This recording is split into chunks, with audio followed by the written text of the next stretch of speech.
It's finally time to answer the question, now that we have real tangible stats, how much revenue distribution could you receive if Illuvium had 1 million players? Obviously, I'll cover 100,000 players and some other more tangible scenarios, but just in case Illuvium does blow up one day, what would 1 million players actually mean for you and your bags of ILV? Obviously, I will not be talking about price or price predictions today, purely speculating on revenue for the Illuvium DAO and how much revenue distribution you might earn per token, regardless of what that token might be worth.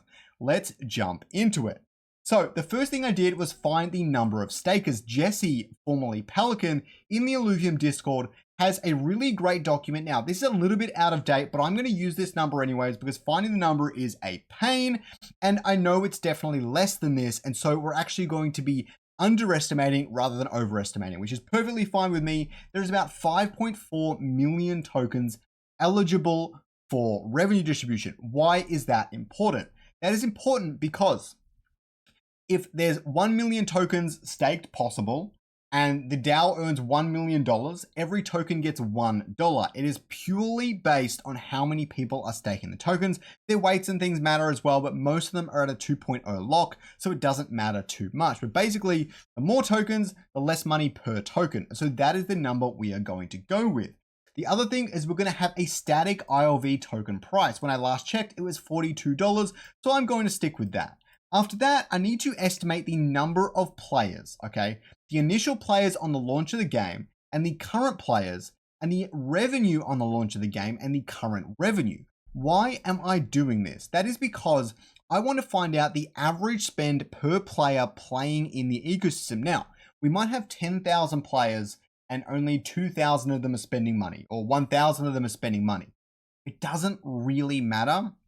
I'm still going to calculate the average spend for all of them. Even if most of them are spending $0, then the final 10% will be spending maybe $1,000, but I'm going to average that out back to $100 or whatever it might be when you average it all together, because it really doesn't matter. The number of paying players is somewhat proportional. If you go from 10,000 to 100,000, your 10% paying players is generally going to stay the same, and the average spend for that 10 to 100,000 is actually going to be really similar. Now, it might change based on different factors. Maybe fuel gets a lot cheaper, which I think has happened right now, or the game reaches different sorts of audience that don't spend as much. So this isn't going to be a perfect analogy, but it is how I'm going to calculate the potential future rev is for Illuvium. And so what I had to do here was I had to find the players at launch and the current players. And as many have known, I've actually got these charts I've created. I've got the weekly active wallets. And at the start of the game, you can see that it was hovering around that 8,000 to 9,000 zone. So that is what I've used there. For anyone unaware of how I calculate these weekly active wallets, basically I take every single alluvial mint over a given time, figure out how many unique wallets minted alluvials, and that's that. That's how many wallets were active in the overworld specifically at that time. This is just on the overworld. I will get to the other games in just a moment. I've also got weekly active wallets for the following dates because something broke in the IMX for all the reminting and stuff. But later on in the past month for season 2 of Illuvium, there was about 2,200 active wallets. That last data point you can never take seriously on both of these charts because it is incomplete data. So please ignore that. It's just the other stuff that matters. Okay. That first data point for this second chart is also pretty dodgy as well because of the way the IMX stuff is happening. It's very, very weird. I don't want to go in depth on it. All right. So the other thing we need is how much Ethereum revenue were we actually getting on the launch and currently. And also quickly before we go into all that, don't forget to check out this other game I'm actually really excited for. It's a upcoming battle royale called Open.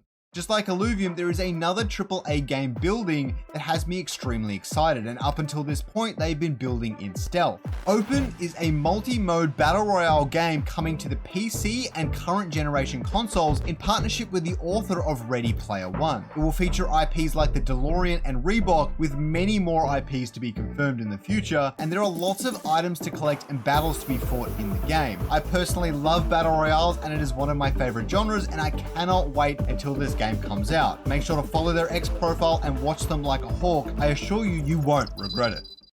Okay, so we get back to the video. So the daily Ethereum gain is a really cool one. So Here we can see I've basically pulled all the data of every single Ethereum that has gone to both of these immutable X addresses for Illuvium. Basically, one of them was Illuvidex fees and the other one was like fuel sales. I merged them together, put them through, and create a chart from all of it.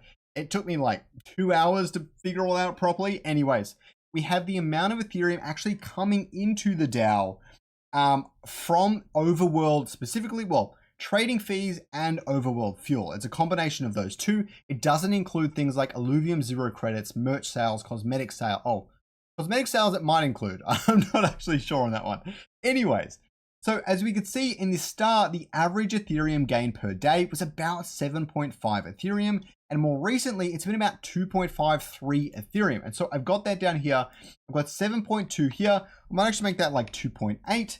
Okay, so the other two things I've done is I've done a revenue adjustment because I know that Illuvium 0 has actually been doing really well with credit sales. Kieran has mentioned that on many AMAs. So I'm bumping all the revenue by about 30%. Okay, that's probably conservative. It should maybe be a bit more, but I feel like the Illuvium 0 stuff is a little bit more one-off. And so I'm keeping it relatively low.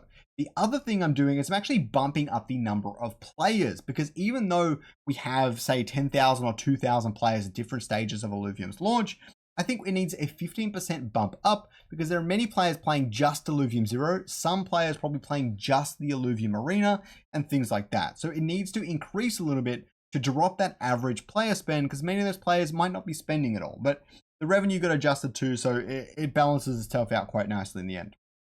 Anyways, I've also got a static Ethereum price for this because that's really the only way I can find the average USD spend. And I'm not going to calculate that over the course of different days or predict that price. That doesn't matter to me. So in the end, per day, per player, we have an average spend of $3, which kind of makes sense.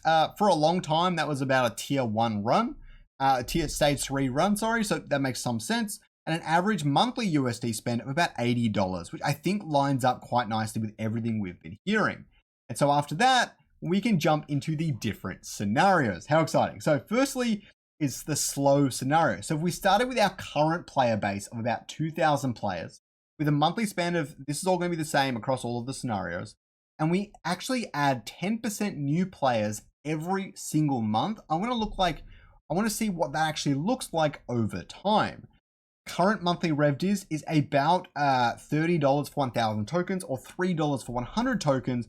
But as you can see over time, users would jump from about 2,000 to 5,700, meaning for 1,000 tokens, you're getting about 3 times more at $87. You can see for 1 token, you're getting up to about 9 cents per month. For 100 tokens, you get out to $9 per month. And then for 1,000 tokens, you're getting to about $87 per month. After that, we'll look at a moderate growth rate. Everything else is basically the same. It's just now we're growing at 20% per month. 20% new players coming into the ecosystem. Everyone's spending the same. The token price is still the same, so on and so forth. For 1,000 tokens at the end of this, you're getting to about $230. For 1 token, about 20 cents. And for 100 tokens, about $20. And again, for 1,000 tokens, you get about $200 after 1 year if we keep growing and growing and accumulating new players. Revenue is actually getting above the 1 million mark in this scenario as we get to about 14,000, 15,000 players. Now, no one wants to stop RevDiz, but it is worth noting that if we had over 10,000 players and there was no RevDiz mechanism or it was temporarily put on hold, Illuvium would be generating enough revenue to cover development costs. This is like purely last resort. No one wants to do this. No one on the main council, no one in the community, no one in the community, no one wants to do this. I'm just saying that it is just one of those things that I like to think about in my head sometimes. Anyways, just like how much revenue do we really need to support development is important. So fast is 30% monthly acquisition, which is probably unheard of in gaming, like maybe like a big spike at the start and a slow decline. 30% every month is a lot of new players, but this would get you to 42 cents with 1 token after about a year, and monthly $42 for 100 tokens after about a year, and for 1,000 tokens, $423. That is more. Yes, that is more. Okay. And so next up, we have the 1 million players. We'll quickly look at that and we'll go to my ideal scenario. So with the 1 million players, even increasing at 1% monthly acquisition every single month, your users is going from 1 million to 1.1 million in the end, but your revenue is starting at like $80 million.